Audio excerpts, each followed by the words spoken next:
Hello everyone, எல்லாரும் எப்படி இருக்கீங்க? இன்னைக்கு நம்ம வீட்லயே கடாய் பன்னீர் எப்படி பண்ணலான்றத பார்க்க போறோம். ஃபர்ஸ்ட் அதுக்கு 2 டேபிள் ஸ்பூன் கொரியண்டர் சீட்ஸ் எடுத்துக்கோங்க. தனியா 4 ரெட் சில்லி, அதாவது காஞ்ச மிளகா வெதெல்லாம் எடுத்துட்டு இது மாதிரி எடுத்துக்கோங்க. 3/4 டீஸ்பூன் சோம்பு. இப்போ இதை நைஸாக அரைச்சிக்கோங்க. வறுக்க வேணாம், டைரெக்டாக அரைச்சிக்கலாம். இப்போ அரைச்சாச்சு. நான் கோர்ஸாக அரைச்சிருக்கேன். நீங்கள் நைஸாக வேணும்னா இன்னும் நைஸ் போட்டு அரைச்சிக்கலாம். இப்போ இதை தனியாக எடுத்து வச்சிடுங்க. ஃபஸ்ட்டு ஆயில் போட்டுக்கலாம். மீடியம்லேயே இருக்கட்டும். இப்போ 1 கப் ஆனியன் போட போகிறோம்.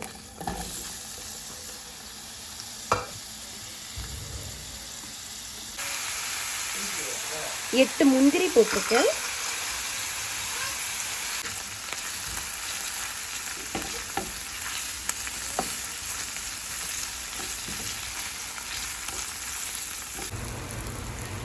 நல்லா வதங்கிடுச்சு.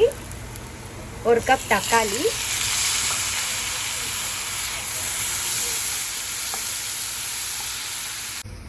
நல்லா வதங்கிடுச்சு. இப்போ இதை ஆஃப் பண்ண போகிறோம். கூல் ஆகட்டும், அப்புறமா பிளெண்ட் பண்ணிக்கலாம்.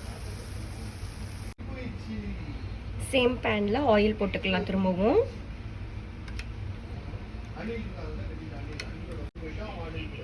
இதில் 1 ஆனியன், ஒரு மீடியம் சைஸ் ஆனியன் அண்ட் ஒரு கேப்சிகம் குடமிளகா இருக்கு. இதை இப்போ வதக்க போகிறோம். 1 கப் ஆஃப் பன்னீர்,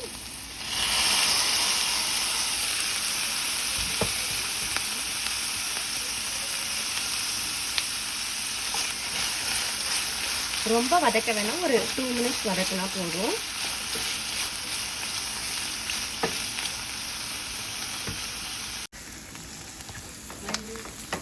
நல்லா வதங்கிடுச்சு. போதும், இப்பயே ஆஃப் பண்ணிக்கலாம், இல்லைன்னா ரொம்ப ஹார்ட் ஆகிடும் பன்னீர்லாம். Take the same pan, oil போட்டுக்கோங்க. கொஞ்சம் இஞ்சி பூண்டு விழுது போட்டுக்கிறேன்.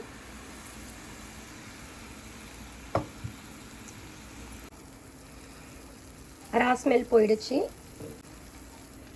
இப்போ அந்த தனியா பவுடர் போடுறேன். இதில் தனியா, red chilli and fennel seeds, சோம்பு இருக்கு. இப்போ இதை வதக்க போகிறோம். இப்போ இதில் அரைச்சி வச்ச வெங்காய தக்காளி பேஸ்ட் போட போகிறேன்.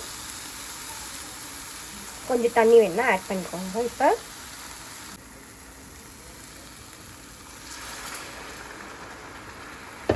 மிக்ஸ் பண்ணிக்கோங்க.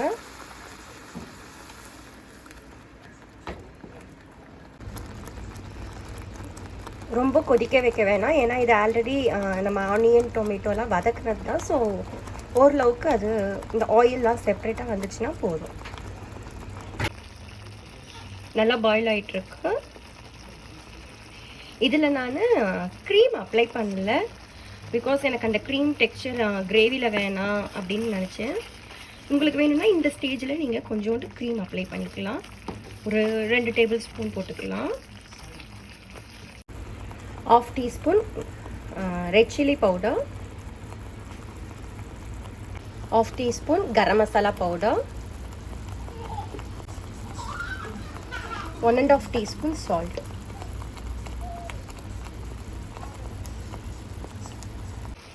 இப்போ கேப்சிகம், ஆனியன் அண்ட் பன்னீர் நம்ம வதக்கி வச்சோம் இல்லையா, அதை ஆட் பண்ண போகிறோம். கஸ்தூரி மேத்தி இருந்தால் கூட நீங்கள் போட்டுக்கலாம்.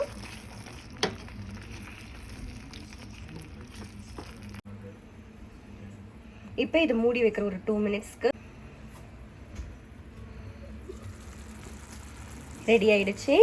இப்போ இதை ஸ்டவ் ஆஃப் பண்ணிவிட்டு சர்விங் பவுலில் வச்சுடுங்க. பிகாஸ் இதுலேயே இருந்துச்சுன்னா இன்னும் குக் ஆகும் பன்னீர். ஓவர் குக் ஆனால் ரொம்ப ஹார்டாக இருக்கும், நல்லா இருக்காது சாப்பிட்றதுக்கு. ஸோ இப்போவே நீங்கள் வேறு பவுலில் மாற்றி வச்சுக்கலாம். கடாய் பன்னீர் ரெடி ஆகிடுச்சு.